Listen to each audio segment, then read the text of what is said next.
très heureuse d'apporter ma petite contribution à cette journée d'études et je ne pouvais pas rêver, bien sûr, d'un cadre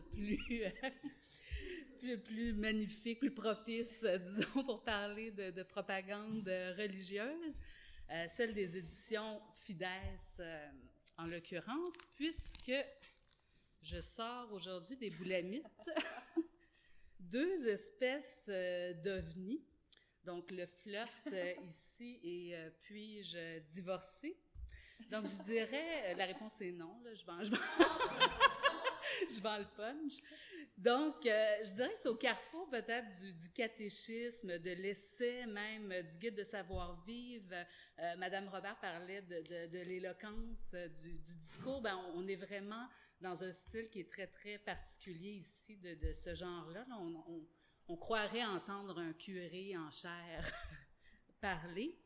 Donc, ça a été publié chez Fides, les deux en 1942 dans la collection Face au mariage. Donc, on peut voir les 4 exemplaires que je possède parce qu'il y en a vraiment pas beaucoup, puis j'en ai rajouté un habilement en bas pour montrer la belle palette de couleurs attirantes qu'on retrouvait dans cette collection-là. Et c'est donc en janvier 1941 que paraît officiellement le premier fascicule de Face au mariage qui s'intitule « Mon fiancé » et suivront des titres qui font rêver tels que « Ton corps et ton amour »,« Ton cœur et ses secrets » ou encore « Ai-je le droit de plaire ». C'est non aussi, on n'a pas le droit de plaire. Donc, moi, je vais me concentrer aujourd'hui sur le numéro 12, le flirt et puis-je divorcer, qui est le numéro 22. Et en tout, dans la collection, il y a eu une 40aine de titres d'une 30aine de pages. Donc, c'est vraiment des... Faut que je fasse attention, ils sont fragiles. On parlait de conserver les archives. Effectivement, c'est très friable. Donc, c'est vraiment des petits fascicules qui sont très, très étroits. Et ce sont des tracts, en fait, de propagande, donc des petits feuillets. Et de prime abord, l'objectif semble simple. Il s'agit de mettre en garde les jeunes des classes populaires très, très important, contre les dangers essentiellement, de ce que j'ai compris, de l'amour, de la mode et du maquillage. Donc, le dernier a été publié en 1962 et en tout, et c'est ça qui est intéressant là avec le thème de la journée, ça a dépassé le tirage total de 1 million d'exemplaires. Donc, c'est un phénomène vraiment important qui a été très, très présent, on peut s'en douter, au Québec. Et si on fait la moyenne, ça donne à peu près 25 000 copies par petit fascicule. Et juste pour mettre en perspective, au Québec, si on vend entre 3 000 et 5 000 copies d'un livre, c'est considéré comme un best-seller. Donc, on peut se demander comment Fides a fait ses frais. On peut s'en inquiéter, effectivement, mais on n'est absolument pas dans la même logique financière que sur le marché du livre traditionnel. On est vraiment dans une logique de propagande et je vais juste donner 2 petites définitions pour qu'on se mette au diapason parce que ce sont des mots forts. Donc, j'ai choisi la définition d'Étienne Auger qui est assez récente et assez simple. Donc, la propagande, c'est une stratégie de communication de masse ayant pour objectif l'influence de l'opinion et des actions d'individus ou de groupes au moyen d'informations partiales, donc qui profitent à un parti et j'ajouterais aussi dans le but de maintenir une institution ou un système. Et un tract, et c'est vraiment des tracts, d'ailleurs c'est écrit, je pense au début on le voit là, ils se revendiquent eux-mêmes, Fides, de distribuer des tracts. Donc c'est une petite feuille ou une brochure gratuite de propagande, gratuite ou tout comme, on voit que c'est inscrit 10 sous ici, mais en tout cas c'est intéressant, les organismes de charité en achetaient vraiment en masse et les redistribuaient après. Donc, vraiment, c'est pratiquement comme si c'était gratuit. Alors voilà, comme on peut le lire dans l'histoire de l'édition littéraire au Québec de Jacques Michon, Fides n'a pas pour but premier de faire des profits, mais d'inonder le marché en répandant la bonne nouvelle. C'est vraiment une mission apostolique ici. Et ça, c'est un dépliant sur la diapo qui date de 1957, mais on voit quand même la ligne éditoriale des éditions Fides. Alors, pour l'enregistrement, on pourrait donner un indice et dire que ça commence par G et ça finit par ZU. Mais il y a eu toutes sortes d'autres choses aussi chez Fides, et je ne suis pas en vendetta contre Fides, il y a eu la collection du Nénuphar, mais bon, on va se concentrer ici sur la propagande religieuse, et je m'arrête ici pour le contexte parce que je veux vraiment me rapprocher plus intimement de nos deux objets d'intérêt, et j'ai eu envie dans une espèce de... Je me souviens du temps où un religieux, n'ayant connu de relation qu'à l'amour de Jésus, pouvait se mêler de la vie intime de tout un chacun. Alors, je me suis demandé quel genre d'argument Gérard Petit, père de la congrégation de Sainte-Foy, parce que c'est à peu près lui qui a écrit tous les 40 titres à part quelques-uns. Donc, qu'est-ce qui va bien sortir de sa soutane pour persuader les jeunes gens de l'importance du mariage et des dangers du flirt?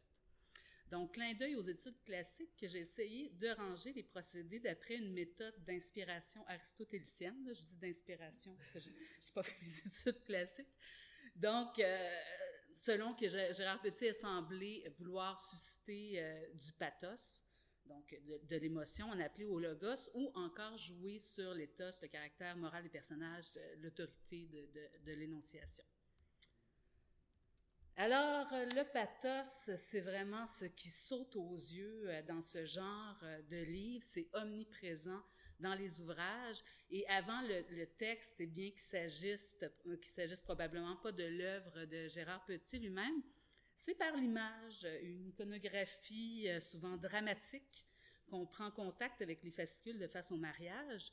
Donc, l'analyse de la pathos formelle sur la photo de la page couverture de Puis-je divorcer donne le ton, en montrant une jeune femme aux yeux inquiets qui cache sa bouche, son visage avec ses poings. Donc, pathos formel, un terme qui a été inventé par le critique d'art Aby Warburg, qui désigne, pour le dire vite, une espèce de trope visuelle d'émotion qui, à mon sens, ici, fait vraiment intrinsèquement partie de la rhétorique. Et Aristote définit d'ailleurs la peur comme étant une peine ou un trouble consécutif à l'imagination d'un mal à venir pouvant causer destruction ou peine. Alors, cette expression faciale-là que tout le monde connaît laisse penser que quelque chose de terrible est arrivé. Et c'est sûr que le titre aide un peu. Alors, bien sûr, c'est le divorce. Donc, on est déjà dans de bonnes dispositions pour recevoir le message. Et d'ailleurs, Alexandre Dorna, dans son ouvrage « La propagande, images, paroles et manipulation », va dire « La peur est toujours un excellent stratagème rhétorique qui favorise l'adhésion du récepteur aux recommandations de l'énonciateur. » Autre exemple de métaphore subtile pendant qu'on était dans l'image, il y en a tellement d'images, là, j'aurais aimé ça toutes les mettre, mais je crois que je passe à d'autres choses, mais juste l'insert qu'on retrouve dans le flirt à droite sur la diapo, ça présente une image de cordage empilé sur un bateau sous laquelle on peut lire des liens puissants maintiennent haut l'idéal. Donc, cette image forte affirme hors de tout doute l'indissolubilité du mariage, une image simple mais claire. Le rôle des femmes est de garder le foyer et d'assurer une descendance. Mais comment accepter ce rôle? Bien sûr, en y étant aliéné.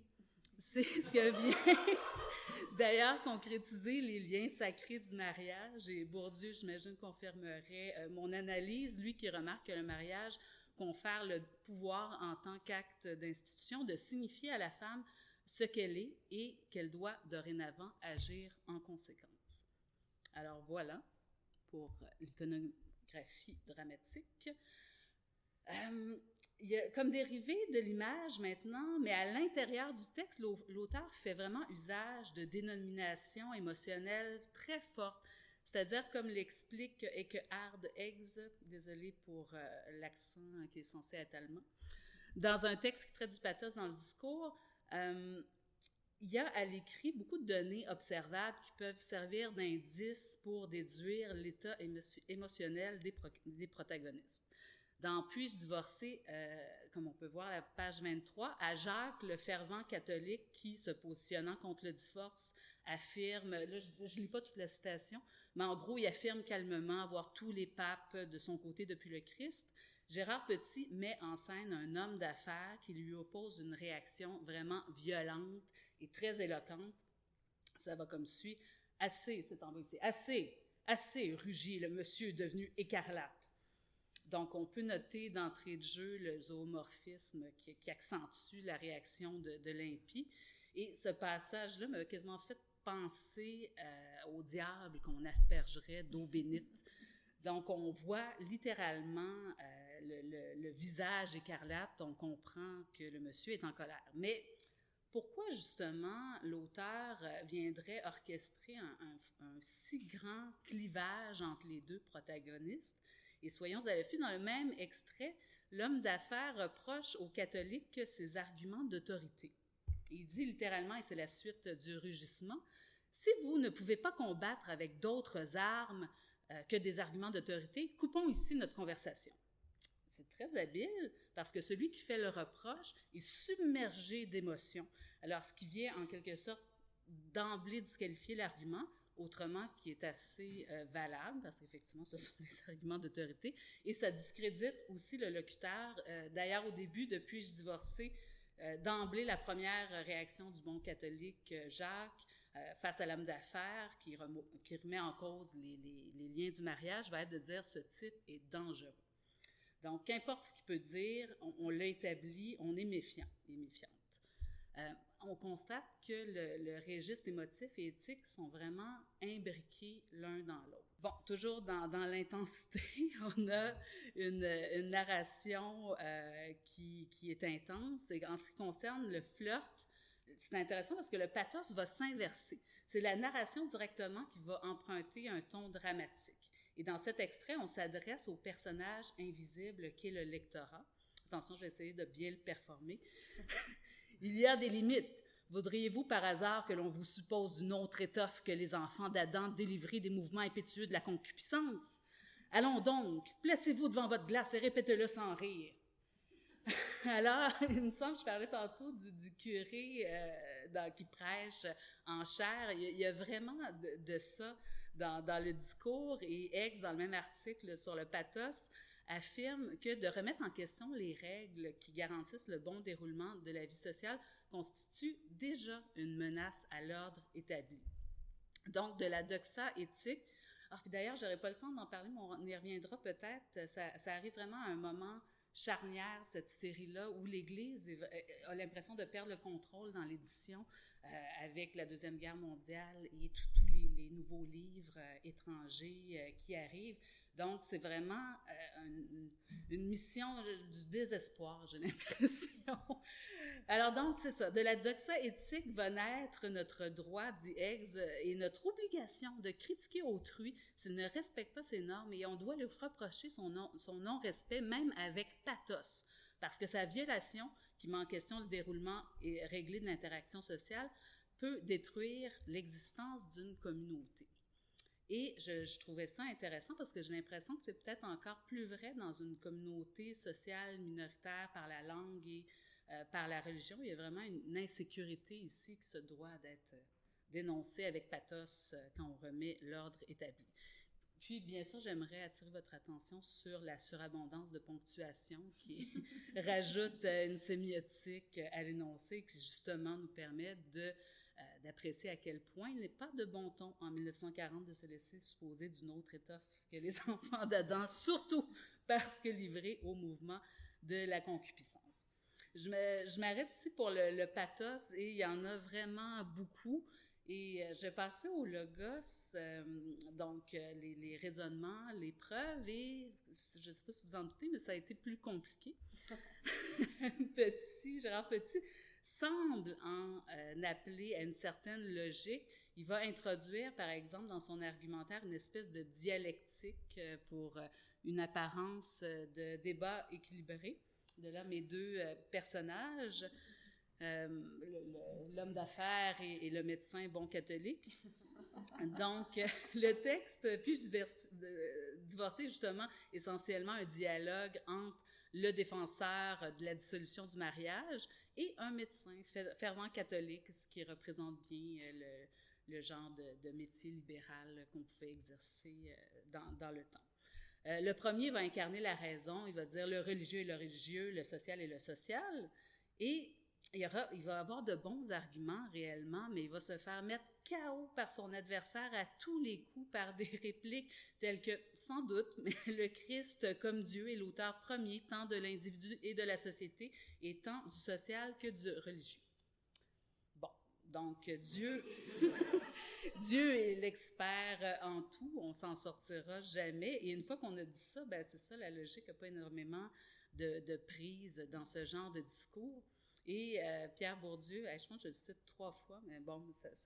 Pierre Bourdieu affirme avec raison, par rapport au discours de l'idéologie dominante, que sa propriété la plus importante sur le monde social réside dans la liberté qu'il peut prendre, étant donné le marché sur lequel il est offert. Et je trouvais ça intéressant parce qu'il semble suffire, en effet, pour culpabiliser les pauvres ouailles, de marteler les mêmes arguments à plusieurs reprises. Alors, Gérard Petit va saupoudrer ainsi allègrement dans son discours des raisonnements tels que « Vous admettez, n'est-ce pas, que votre opinion est incompatible avec celle de l'Église? » Ou encore « Est-ce bien, monsieur, un catholique qui tient de tels propos? » Alors, on comprend le petit manège, on s'attaque constamment à l'éthique du personnage présenté comme plus libéral. Et pour citer encore une fois Bourdieu, à propos de la production de l'idéologie dominante, le discours de pouvoir n'a pas de justification à donner. Il a pour fonction première d'orienter une action et de maintenir la cohésion des exécutants en renforçant par la réaffirmation rituelle la nécessité et la légitimité de son action. Alors voilà. Aussi, plusieurs démonstrations dans les textes à l'étude reposent sur des arguments a fortiori, c'est-à-dire un raisonnement par lequel une première affirmation posée comme une vérité en enchaîne automatiquement une autre qui est soutenue elle-même par des arguments qui semblent encore plus puissants. Donc, dans ce genre de tirade, c'est vraiment le prestige de l'énonciation qui l'emporte. Comme dans l'exemple suivant, attention, suivez bien la logique. Avant toute discussion sur les conséquences sociales de l'indissolubilité du mariage et sur celles du divorce, il importe donc de mettre cette vérité en pleine lumière, comme la croix du Mont-Royal qui domine la région de Montréal. L'indissolubilité, je gâche mon effet, l'indissolubilité du mariage chrétien est de droit divin et Dieu, auteur de la société, ne peut commander une chose qui cause un dommage irrémédiable au bien commun d'une collectivité ou au bonheur éternel des personnes. Admettez-vous cela? Là, c'est confus aussi. Il y a beaucoup de choses là-dedans, puis c'est ça. On ne sait pas trop si on doit accepter le primat de base. Et Olivier Bianchini, dans un article sur l'argumentation d'autorité, justement, affirme de cet angle-là que le contenu d'une affirmation paraît exploitable du point de vue argumentatif par le seul fait que cette affirmation a été juste formulée. Donc, ça n'engage absolument rien à la vérité, c'est juste dit. Et voilà, je le dis, admettez ça, sinon on ne parlera pas d'autre chose après. Ça coupe un peu l'herbe sous le pied. Et c'est ça, le raisonnement a fortiori est vraiment utilisé tout au long des textes pour faire une espèce d'échafaudage logique qui n'a pas vraiment de base critique ou solide, disons. Et bien sûr, pour un semblant de base scientifique, l'auteur n'hésitera pas non plus à recourir à des sophismes en disant, par exemple, dans les pays, c'est la seule affaire qui est à peu près scientifique que j'ai pu trouver dans les livres, dans les pays où le divorce est reconnu, le taux des naissances baisse en proportion de la facilité avec laquelle le lien matrimonial est rompu.